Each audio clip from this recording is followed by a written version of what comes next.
Indonesian extremists continue to throw their support behind the ISIS terrorist organization, currently working to establish an Islamic caliphate in northern Iraq, as the central government announced efforts to monitor and curtail an exodus of Islamist hardliners to the besieged territory. Foreign Minister Marty Natalegawa says the government will work with countries in the Middle East to identify Indonesian citizens who may be attempting to join ISIS, a brutal terrorist organization now known simply as the Islamic State.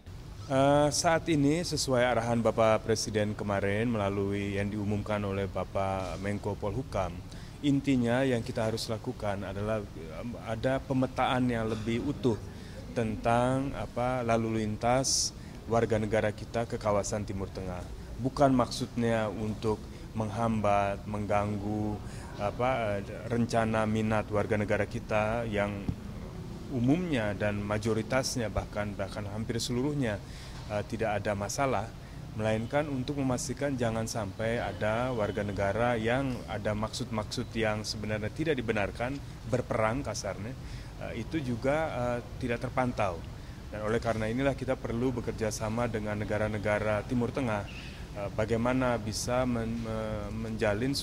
menciptakan suatu sistem. The government promised harsh sanctions for anyone caught trying to enter northern Iraq to join the Islamic State, including revoking a suspect's Indonesian citizenship. Indonesia has already banned both the teaching of ISIS's ideals and material support for the organization, but that has seemingly done little to prevent local Islamists from rallying behind the cause. In Malang, East Java, an organization hoping to establish an Islamic caliphate in Indonesia expressed its support for ISIS despite serious condemnation at home.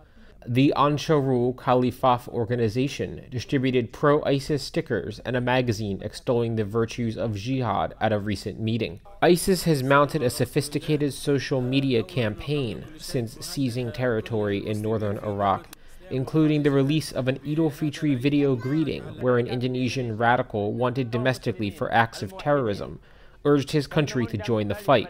The organization has already received the backing of jailed terrorist leader Abu Bakar Bashir, a man convicted of having a role in both the 2002 Bali bombings and the 2000 Christmas Eve bombing of churches in Jakarta. The attacks killed more than 200 people and represent a dark chapter for Indonesia's pluralistic society. He was seen pledging his support alongside more than 20 terrorists currently housed at the Pasir Putih Penitentiary, a maximum security prison housed on an island off the coast of central Java. The nation's anti-graft agency will detain Karawang West Java District Chief Aid Swara and his wife for an additional 20 days as an investigation into a graft-tainted construction project continues. Ade is accused of extorting 5 billion rupiah from developer PT Tatar Kertabumi, an accusation he continues to deny. Ade called the Corruption Eradication Commission's investigation hurtful on Tuesday, adding that the funds paid by the company were part of a compensation scheme, not a bribe. He then refused to elaborate on why the compensation money went into his pocket instead of the state's coffers. Disuap sebagai pemeras perusahaan ini, Pak. Itu yang saya sangat sakit hati. Ya. Berarti bukan dari inisiatif Bapak untuk meminta uang. Demi Allah tidak. Itu berarti inisiatif perusahaan itu, Pak. Saya tidak katakan demikian, tapi yang pasti saya tidak merasa memeras mereka. Tapi maaf Pak, ini kan dalam proses pengadilan, jadi tolong juga kita sama-sama punya tugas, punya kewajiban.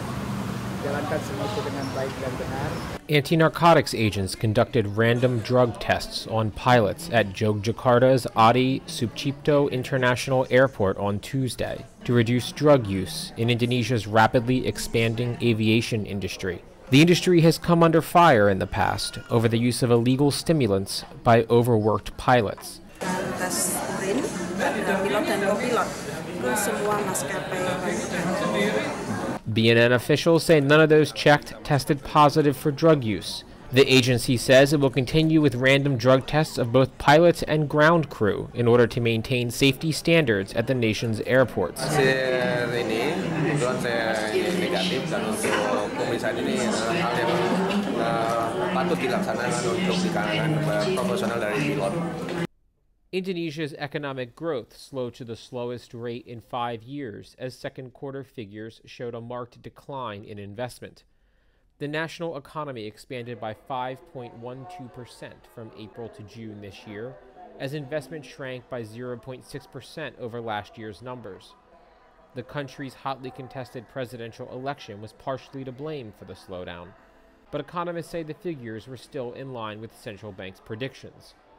Bank Indonesia will continue holding on monetary tightening policies aimed at reining in the yawning current account. The policies and stabilizing the rupiah allow the Indonesian economy to weather the harshest effects of last year's turmoil in emerging markets. But it does so at the expense of economic growth, a significant cost in a nation that once prided itself on posting post-6% annual growth figures.